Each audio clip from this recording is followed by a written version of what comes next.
There is a specific kind of mourning that the world doesn't have a name for.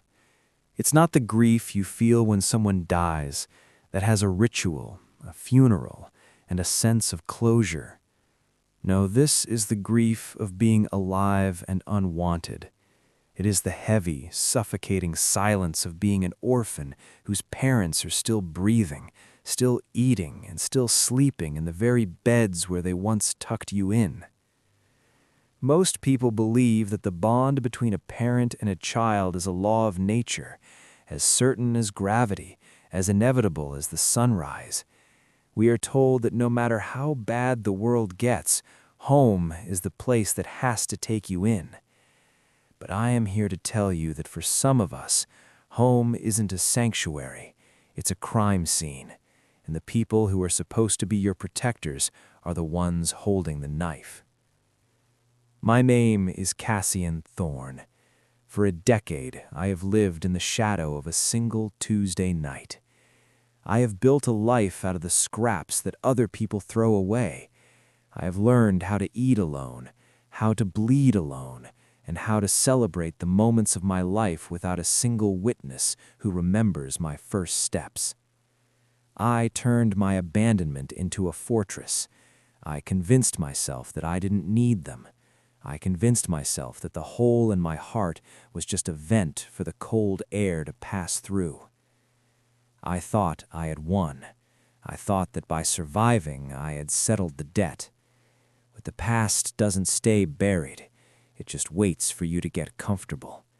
Because years after I was discarded like a piece of broken glass, the people who threw me away came back. They didn't come back with flowers. They didn't come back with tears of regret.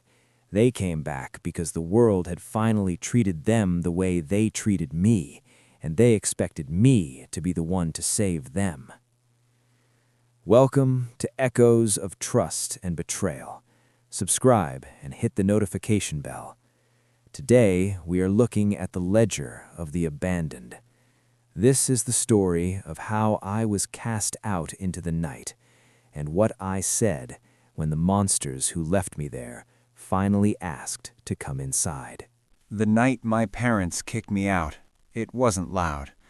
There were no sirens, no neighbors peeking through their curtains at the sound of screaming, no dramatic piles of clothes thrown onto the lawn. If there had been a fight, I might have felt some heat, but this wasn't heat. This was a deep sub-zero freeze. I was 19.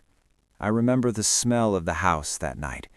It was raining, and the scent of wet asphalt mixed with the lingering aroma of my mother's pot roast. I had just come home from a double shift at the diner, my feet aching, my apron stained with grease. I walked into the kitchen, expecting the usual indifference. Instead, I found my father sitting at the kitchen table. He wasn't eating. He was staring at a single piece of paper, a list of expenses he had typed out on his old computer. My mother was standing by the counter, her back to me, meticulously cleaning a spot on the tile that had been clean for 20 years. "Cassian," my father said. He didn't look up. His voice was as dry as a desert floor. "Put your things in the bag by the door." I looked over. There it was, a cheap navy blue duffel bag I used for the gym. It looked pathetic sitting there on the pristine linoleum. "What? Why? What happened?" I asked. My heart started to gallop, a frantic thudding against my ribs that made it hard to breathe. My mother finally turned around. She didn't look angry. She looked bored, as if I were a chore she had finally finished. "We've discussed it, Cassian. We've done our part. 19 years of food, clothing, and shelter. We've met our obligations. But we've decided that our parenting phase is over. We want to travel. We want to downsize. And you're a grown man. You're no longer our responsibility." I felt the room tilt. I looked at the pot roast on the stove. I looked at the chair where I'd sat every night for a decade. Where am I supposed to go? I have $400 in my pocket. I don't have a car. "Figure it out," my father said, finally meeting my eyes. There was no pity there, only a hard, glassy vacuum. You've lived here for free long enough. The locks are being changed at 8 a.m. tomorrow. We'd prefer if you left tonight." He stood up, walked past me without so much as a brush of his shoulder, and went into the living room to turn on the news. I stood in that kitchen, the grease of the diner still on my skin, and realized that to them, I wasn't a son. I was a line item on a budget that they had finally decided to cut. My mother walked over to the door and opened it. The rain was coming down in sheets now, a cold gray curtain that blurred the streetlights. She didn't say goodbye. She didn't offer a hug. She just stood there, holding the handle, waiting for me to leave her house. I picked up the bag. It was light, only a few t-shirts, some socks, and a heavy jacket. I walked past her, out onto the porch. The air felt like a physical blow to the chest. As I stepped onto the wet wood, I heard the sound that would haunt my dreams for the next 10 years. Click. The deadbolt. Then the chain. I stood in the rain, watching the porch light flicker and then die. They didn't just kick me out. They extinguished me. I walked down the driveway, the water soaking through my cheap sneakers, and I didn't look back. I couldn't, because if I looked back, I'd see them sitting in the warm glow of the television, already forgetting that I ever existed. I walked until my legs burned. I walked past houses where families were laughing, past windows where mothers were tucking in their children. I sat on a park bench under a leaking awning and watched the world go by. That night, I made a promise to the rain. I promised that I would never be small again. I promised that I would build a life so strong that no one would be able to throw it away. I didn't know then that the hardest part of building that life wouldn't be the hunger or the cold. It would be the day the people who left me in the rain came back to ask for my warmth. The first 48 hours after the deadbolt clicked shut were a masterclass in invisibility. When you're 19 and you have nothing but a navy blue duffel bag and $400, the world stops being a place of opportunity and starts being a series of threats. I spent that first night in a 24-hour laundromat. The smell of industrial detergent and the rhythmic metallic clatter of the dryers became my only comfort. I sat on a plastic bench, staring at my reflection in the window, watching the rain blur the neon sign outside. Every time the door opened, I tensed, expecting a police officer or a manager to tell me to move along. I realized then that I had become what my parents always feared, a statistic, a drifter. But I wasn't drifting. I was calculating. By dawn, the $400 felt like a fortune and a pittance all at once. I spent $12 on a bus pass. I spent $8 on a box of granola bars and a gallon of water. I spent the rest of the day walking through the industrial district looking for help wanted signs that didn't require a background check or a permanent address. I found work at a scrap metal yard. It was grueling, soul-crushing labor.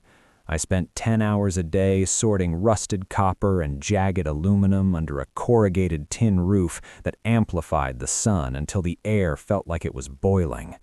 My hands were constantly sliced, my fingernails permanently stained with grease and oxidation.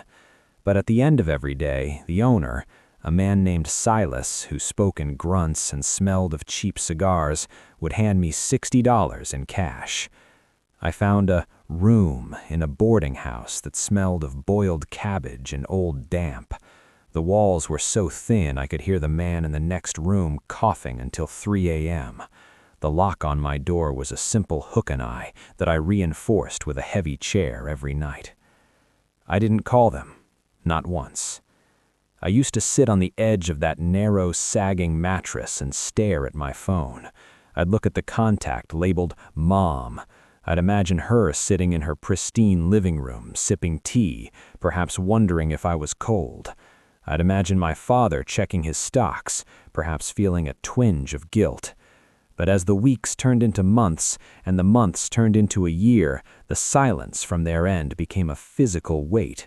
It was a confirmation. They hadn't just kicked me out, they had deleted the file. I learned to celebrate my own milestones in that concrete sanctuary. When I saved my first $1,000, I bought a steak and cooked it on a hot plate, eating it in the dark. When I got a job as a junior mechanic, I bought a new pair of boots. I didn't have a family to tell, so I told the walls. I told the rusted cars in the yard. I told the rain. I was building a version of Cassian Thorne that didn't need a foundation. I was a skyscraper built on a swamp, driving my own pilings deeper and deeper into the muck until I hit bedrock. I was becoming unshakable, not because I was strong, but because I had already hit the bottom. And when you're already on the floor, you don't fear the fall. 5 years passed, then 7, then 10. Time is a strange architect. It rounds off the sharp edges of trauma until the pain becomes a dull, manageable ache. By the time I turned 29, the boy who stood in the rain with a duffel bag was a ghost I barely recognized. I had my own shop now, Thorne Automotive. It was a clean, high-end garage specializing in European imports. I was good at what I did because machines were honest. If a car broke, it was because a part failed. It didn't lie to you. It didn't tell you it loved you and then change the locks. I lived in a loft apartment that overlooked the city. It was minimalist, cold, some would say. No photos on the mantle, no sentimental clutter, just high-end steel, glass, and silence. I liked the silence. It was the only thing I truly owned. I had friends, of sorts, people I grabbed drinks with, women I dated for a few months until they realized I had a room in my heart that was permanently locked. I was the successful, mysterious guy. I was the one who never talked about his childhood.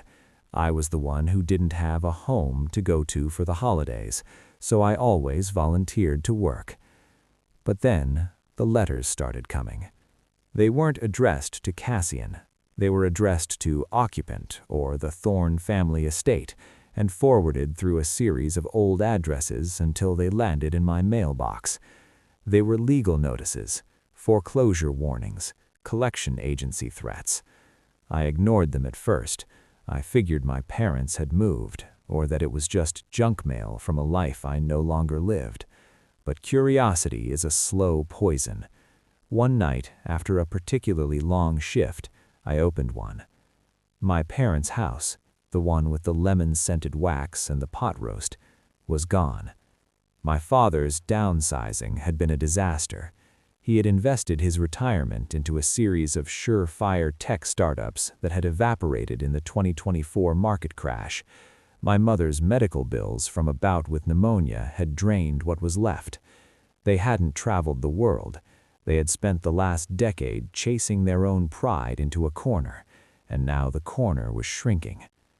I went to the old neighborhood that weekend. I sat in my car, a late-model black sedan, and looked at the house. It was a wreck. The porch light, the one they turned off the night they kicked me out, was hanging by a wire. The grass was knee-high. A public auction sign was hammered into the dirt where I used to play catch. As I watched, the front door opened. My mother stepped out. She looked 80, though I knew she was only 65. She was wearing a coat that was too thin for the wind, clutching a grocery bag like it was a life preserver. She looked at the street, her eyes scanning the cars, looking for something. She looked right at my black sedan, but she didn't see me. She couldn't see through the tinted glass. She looked small. She looked fragile. She looked like a responsibility. A cold, dark laughter bubbled up in my chest. 10 years ago, she told me I wasn't her responsibility. She told me the parenting phase was over. And now, as I watched her struggle to walk down the crumbling driveway, I realized the ledger was about to be reopened. The ghosts were coming out of the glass, and they were hungry. For those of you just joining us, where in the world are you listening from tonight? Let us know in the comments. We want to know who is standing in the dark with us. I sat in my office at the garage for a long time after returning from that drive. The image of the house, the rot, the auction sign, and my mother's frail, searching eyes was burned into my retinas like a flashbulb. I had seen the decay. I had witnessed the ruin. Part of me felt a cold, dark satisfaction, but another felt a strange, vibrating tension. I knew the silence was about to break. The call came at 9:14 p.m. I didn't have the number saved, but I knew who it was before I even picked it up. There is a certain frequency to desperation that you can feel through the glass of a smartphone. I let it ring. Once, twice, 5 times. I wanted them to feel the weight of the seconds. I wanted them to wonder if I was even alive. "Hello?" I finally said. I didn't say it with warmth. I said it with the clinical tone of a man answering a telemarketer. "Cassian?" It was her, my mother. Her voice was a ragged, thin thing, nothing like the sharp, commanding tone she used when she told me the parenting phase was over. It sounded like dry leaves skittering across a sidewalk. "I saw you," she whispered, and for a second my heart skipped. "I saw a car today, a black sedan. It sat at the curb for 10 minutes. I knew it was you. I felt it, Cassian. I felt you watching us." I leaned back in my leather chair, staring at the high-end diagnostic tools on my workbench. "I was checking the inventory, Mother. I like to see the value of things before I decide if they're worth an investment." A jagged, wet sob came through the line. "The bank is here, Cassian. They're standing on the porch. We have 48 hours. Everything we own is in boxes on the lawn. Your father, he's not well. He's in the chair and he won't get up. He just keeps saying your name." "Funny," I said, my voice as smooth as polished chrome. He seemed to not know my name 10 years ago. He seemed to think my name was not our responsibility. "We were wrong," she wailed, and I could hear the sound of wind in the background. She must have been standing on that crumbling porch. "We were selfish and we were stupid, and the world has punished us for it. But please, we're your parents. You're a success now. We saw the articles. Thorne Automotive. You have the means. You can't let us die on the street." "Why not?" I asked. The question was a scalpel. I didn't die. In fact, I thrived. Maybe the street is exactly what you need. Maybe it'll build your character the way you said it would build mine. "Please," she begged, "just come inside. Don't just sit in the car and watch us die. Come to the door, for the sake of the boy you used to be." I looked at the clock. 9:20 p.m. on a Tuesday. 10 years ago, at this exact minute, I was counting my change to see if I could afford a bus ticket to nowhere. "I'll be there tomorrow, but I'm not coming to save you. I'm coming to close the account." The next morning, the sun was a pale, sickly yellow behind a layer of thick clouds. I drove back to the old neighborhood, but this time, I didn't sit at the curb. I pulled my car right up into the driveway, the tires crunching over the overgrown weeds and cracked pavement. I stepped out of the car. I was wearing a suit that cost more than their remaining net worth. I wanted the contrast to be absolute. I wanted them to see exactly what they had no hand in building. As I walked up to the porch, I noticed things I hadn't seen from the car.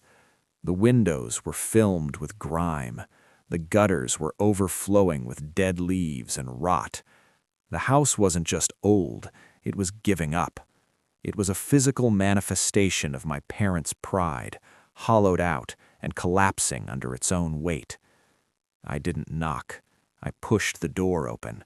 It didn't have a lock anymore. The wood was so warped it wouldn't even latch. The smell hit me like a physical blow. It wasn't the lemon-scented wax of my childhood. It was the smell of damp drywall, unwashed clothes, and the sour, metallic tang of a body that had forgotten how to fight. I found them in the living room. It was a graveyard of memories. My father was sitting in his recliner, the same chair he sat in when he told me to get out. But he didn't look like a king anymore. He looked like a skeleton draped in gray, translucent skin. His eyes were milky, staring at a television that was unplugged. My mother was sitting on a packing box, her hands folded in her lap. When she saw me, she didn't stand, she didn't run to me. She just looked at me with a terrifying mixture of awe and shame. "You look like a thorn," he rasped. He didn't turn his head. His voice sounded like two stones grinding together. "I told your mother. I told her you had the blood. I knew you'd survive. I knew you'd make it big." The audacity of it made the hair on my arms stand up. He was trying to claim a victory in my survival. He was trying to pretend that his abandonment was a test he'd designed for my own good. "You didn't know anything," I said, stepping into the center of the room. My shadow fell over him, long and dark. "You didn't care if I survived. You wanted me gone so you could have a fresh start. Well, look around, Dad. This is your fresh start. How does it feel to be 19 again?" My mother stood up then, her knees cracking in the silence. She reached out a hand, her fingers trembling. "Cassian, please, don't be cruel. We have nothing left. The bank is taking the house tomorrow morning. We have a car that won't start and $200 in a checking account that's about to be closed. We have no one else." "What about your friends?" I asked. "The ones you wanted to travel with, the ones you wanted to downsize for." "They're gone," she whispered. "They were only there for the parties. Once the house started to fall apart, they stopped calling." I walked over to the mantel. I picked up a small, silver-plated trophy I had won in the 5th grade for a science project. It was covered in a thick layer of dust. I wiped it with my thumb, then set it back down. "I have a guest room in my loft." I watched the oxygen return to the room. My mother's face transformed. A look of pure, desperate relief washed over her. My father's hand twitched on the armrest. They thought the game was over. They thought they had won. "Oh, Cassian, thank God! I knew you'd remember your family. We can be together again. We can make this right." "I didn't say you were moving in." My voice was as cold as the rain outside. "I said I have a guest room, and I have 48 hours to decide if I'm going to put you in it, or if I'm going to watch the bank lock this door and drive away, just like you did to me." The 48 hours I gave them weren't for their benefit. They were for mine. I wanted to see if they could exist in my world without trying to colonize it. I brought them to my loft, not as residents, but as provisional guests. The contrast was staggering. My loft was a monument to industrial precision. High ceilings, polished concrete, and floor-to-ceiling glass that looked out over the city. It was a place built by a man who valued clarity above all else. When my parents stepped inside, they looked like two gray smudges on a clean canvas. My father sat on my Italian leather sofa as if it were an electric chair. He kept rubbing the fabric with his thin, papery fingers, his eyes darting around at the art on the walls, the expensive, abstract pieces I'd bought to fill the silence. He didn't look at me. He looked at my things. He was already appraising the value of my life, wondering how much of it he could claim as his own. My mother, however, went straight for the kitchen. She opened the cabinets, her eyes widening at the stocked pantry, the high-end espresso machine, the bottles of wine that cost more than her monthly mortgage used to be. "You've done so well, Cassian," she said, her voice trembling with a mixture of pride and greed.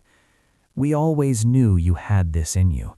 Even that night, that hard night, we knew it would be the making of you. We did it for you, in a way, to give you that fire." I stood by the window, my back to them, watching the lights of the city flicker on. "Is that the story you've told yourselves for 10 years? That you weren't abandoning a child, you were forging a man?" "It worked, didn't it?" my father rasped from the sofa. He tried to sit up straighter, a ghost of his former arrogance flickering in his eyes. "Look at this place. If we had let you stay, you'd be soft. You'd be working a dead-end job in the suburbs. We gave you the world, Cassian. We gave you the hunger." I turned around slowly. I walked over to the coffee table and set down a thick manila folder. The sound of it hitting the glass was like a gunshot. Inside this folder is a list. It's not a list of my successes. It's an audit of my survival. Every meal I skipped, every night I spent in a shelter, every medical bill I couldn't pay because I didn't have insurance. I've calculated the cost of your gift of hunger, Cassian, with interest. Her smile faltered. "Cassian, why are you being so cold? We're here now. We're a family again. Can't we just move past the numbers?"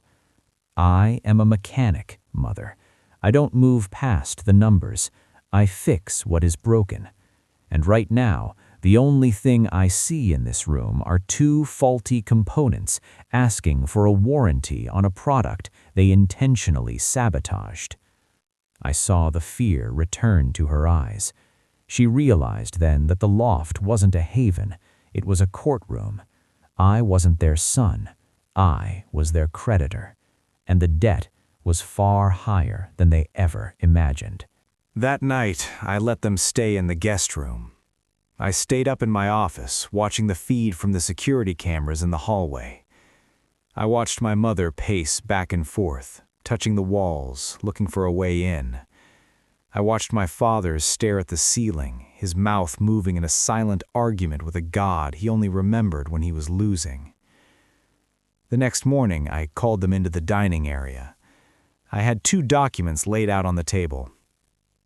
"Here is the deal," I said. My voice was a flat, low hum. "I will not let you sleep on the street. I have purchased a small, 1-bedroom apartment in a managed care facility 3 towns over. It is clean, it is safe. There is a nurse on site for my father. Your expenses will be covered for the next 5 years. My mother's face fell. 3 towns over? But what about here? This loft is huge, Cassian. There's so much space. We could be here with you. We could help you run the shop. I could cook. We could... No, I said. The word was a wall. You will never live under my roof. You had your chance to share a home with me and you locked the door. This isn't a reconciliation. This is a pension for a job you quit a decade ago. My father let out a sharp, bitter laugh. A facility? You're putting us in a home? After everything? You're just like us, aren't you? You're just throwing us away because we're an inconvenience. There's a difference, Father, I said, leaning over the table until I was inches from his face. When you threw me away, you gave me a gym bag and $400. When I'm moving you, I'm giving you a bed, a doctor, and a future. I am being the parent you never were. I am fulfilling an obligation I don't even owe. We won't go, my mother snapped, her voice rising in a desperate shrill peak. We'll stay in the house. We'll fight the bank. The bank already sold the house," I said quietly. "I know because I'm the one who bought the debt. I own that house now. And at 9 a.m. tomorrow, the locks are being changed by my security team." The silence that followed was absolute. I saw the moment the last of their pride withered. They weren't fighting their son anymore. They were fighting the man they had accidentally created, a man who understood exactly how to use power because he had spent a decade having none. "Sign the papers," I said, sliding a pen across the table. "Accept the apartment or don't. But by tomorrow morning, you will be out of my loft and you will be out of that house. The choice of where you land, well, as you once told me, you'll have to figure it out." My mother reached for the pen. Her hand was shaking so badly she could barely grip the plastic. As she signed her name, a single tear fell onto the paper, blurring the ink. I didn't feel a surge of triumph. I didn't feel happy. I just felt the click of the deadbolt in my mind, finally turning the other way. The morning of the move was bright, cold, and utterly clinical. I didn't sleep in late. I was up at 5 a.m., drinking black coffee and watching the sunrise over the skyline. By 8:30 a.m., I was back at the old neighborhood, parked in the driveway of the house that used to be my prison. A white van pulled up behind me. On the side, it read Thorne Asset Management, Security and Locksmith Services. I had hired my own team. I didn't want any outside variables. I wanted the people who worked for me to see exactly how thorough I was. My parents were standing on the porch. They looked like refugees. They had managed to pack 3 more boxes full of old clothes, chipped china, and ghosts. My father was leaning heavily on a walker, his breathing coming in ragged, whistling gasps.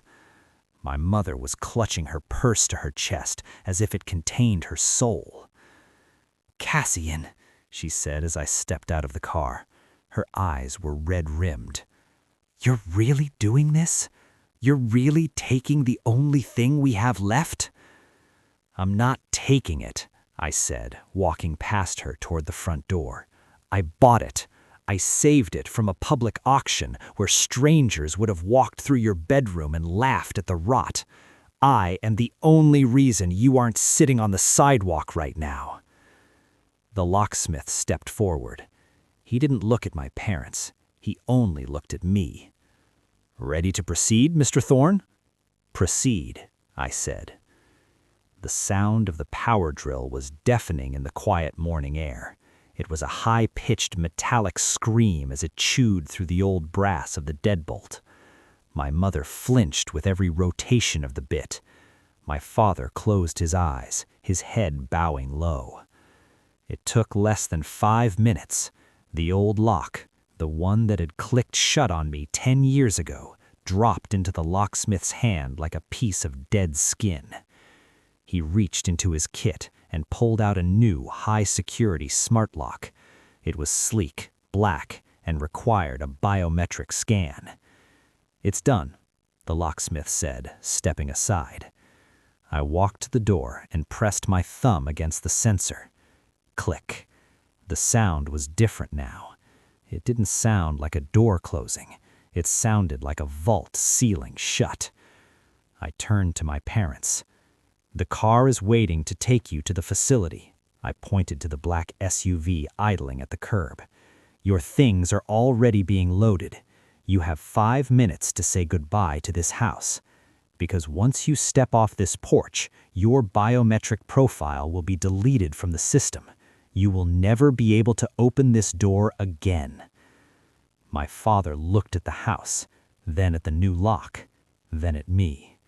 For the first time, I saw a flicker of genuine fear in his eyes. He realized then that he hadn't just lost his home, he had lost his power.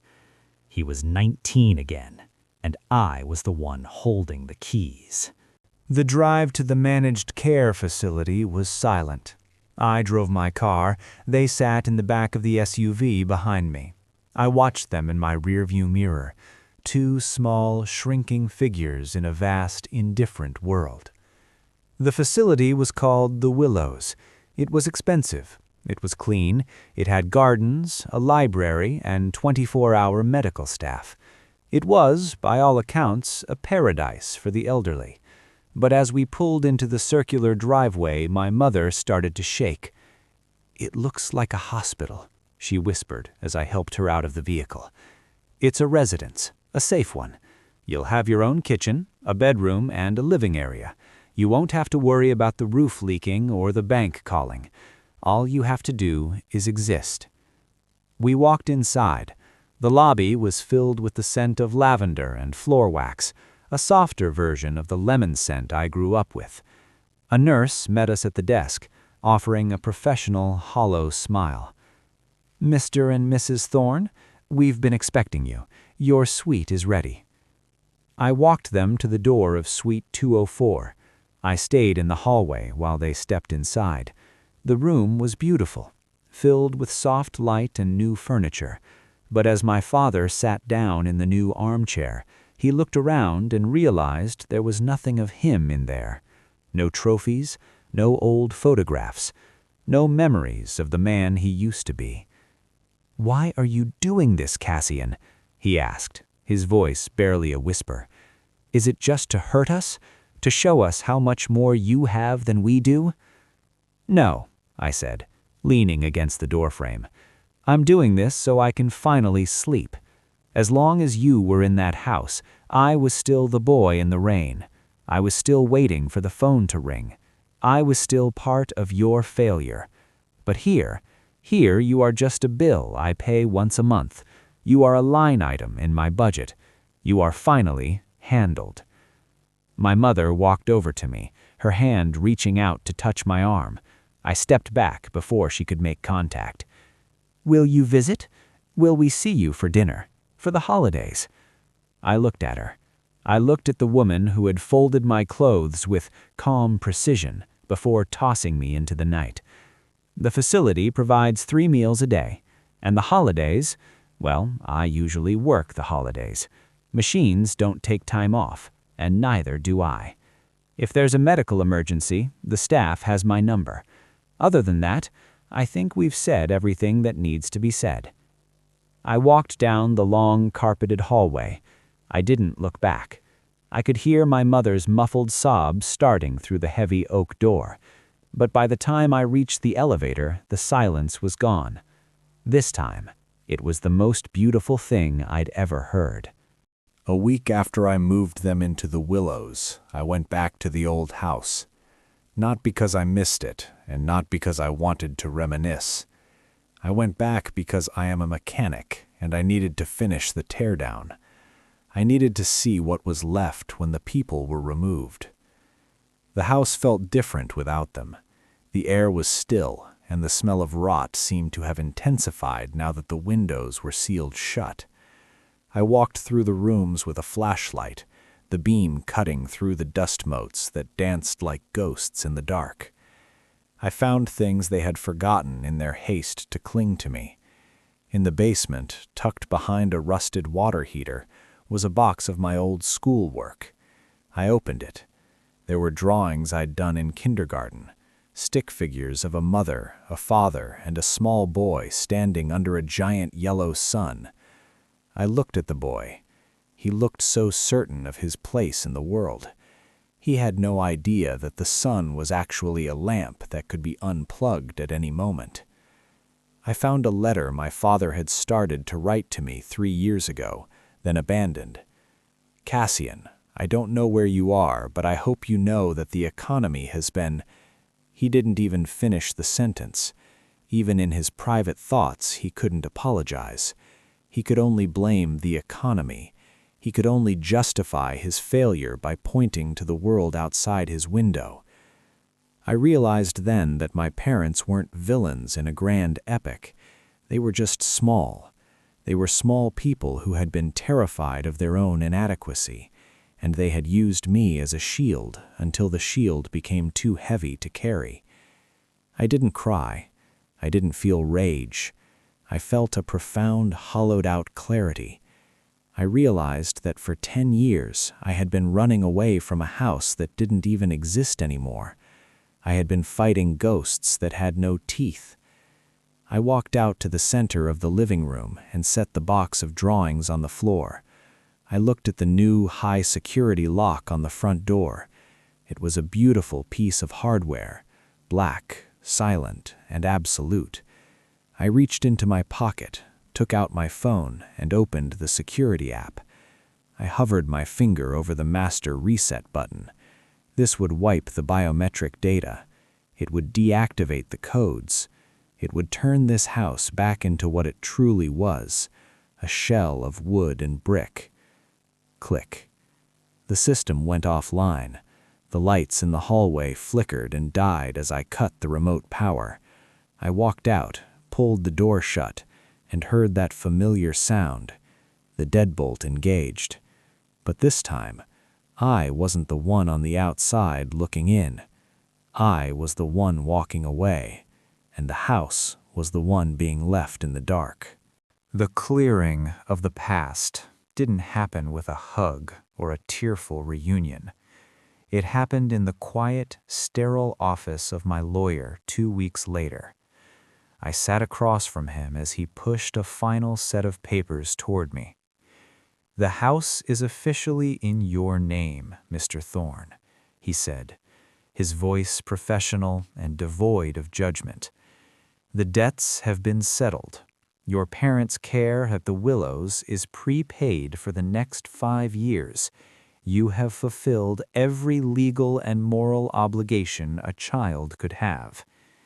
"And the contact?" I asked.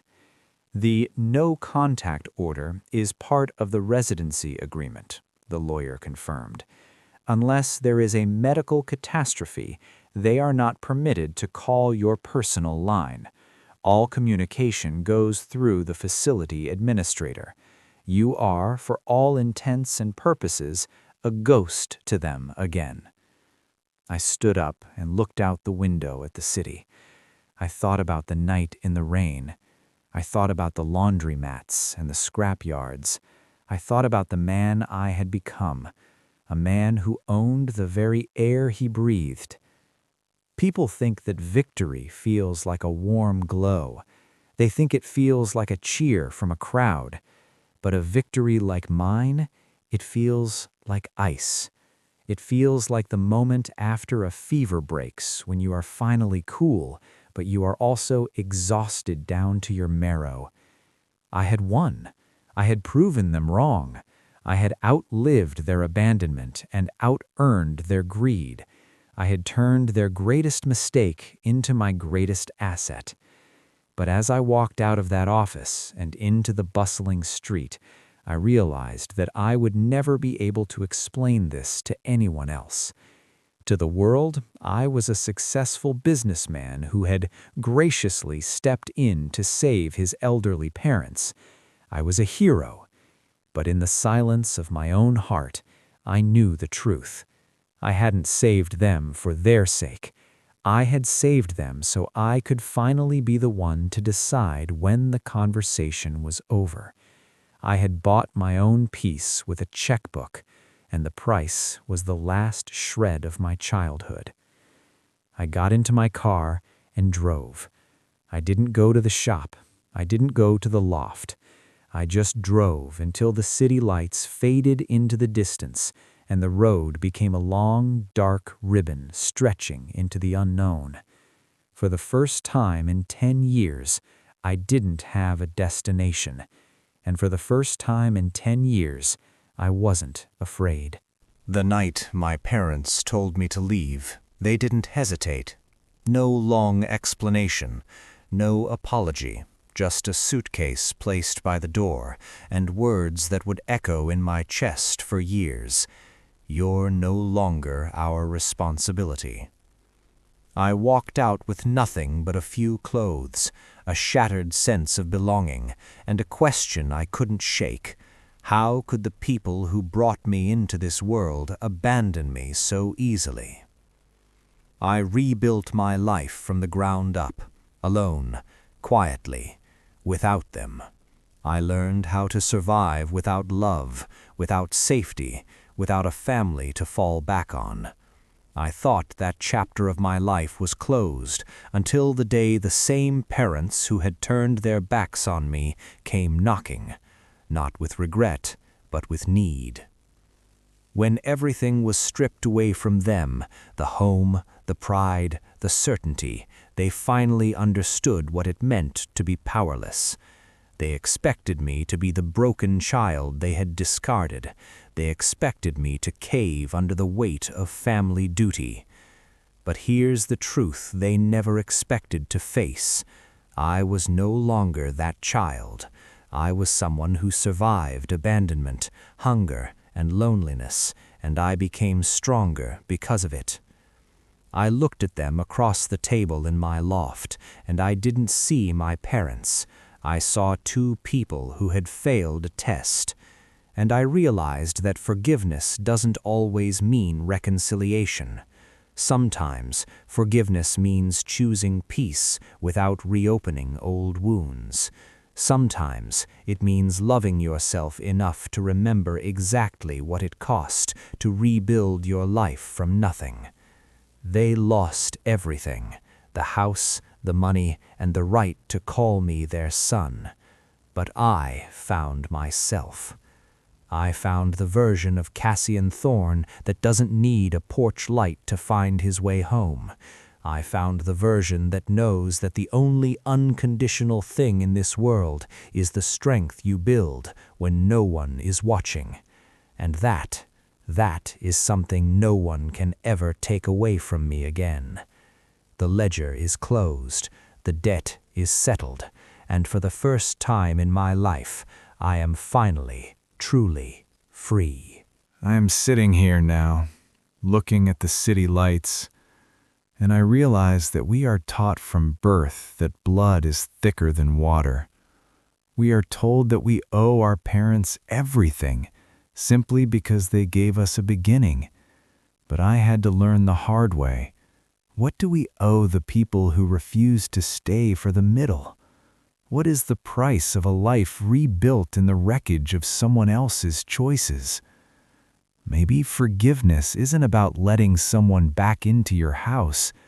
Maybe it's just about letting the anger go so you can have more room for the person you've become. Before I stop for the night, I want to hear from you. Was I right? Should I have brought them into my home, or was the facility a more merciful act than they ever gave me? Have you ever had to close the door on a family member just to save yourself? Scroll down and talk to me in the comments. I read your stories, and I want to know who else is out there building their own foundation. If this story hit home, hit the like button and stay with me. Subscribe to Echoes of Trust and Betrayal and turn on notifications. I have more stories to tell and more debts to settle. My name is Cassian Thorne. Thank you for standing in the dark with me tonight. Keep your keys close and your boundaries closer. I'll see you in the next one.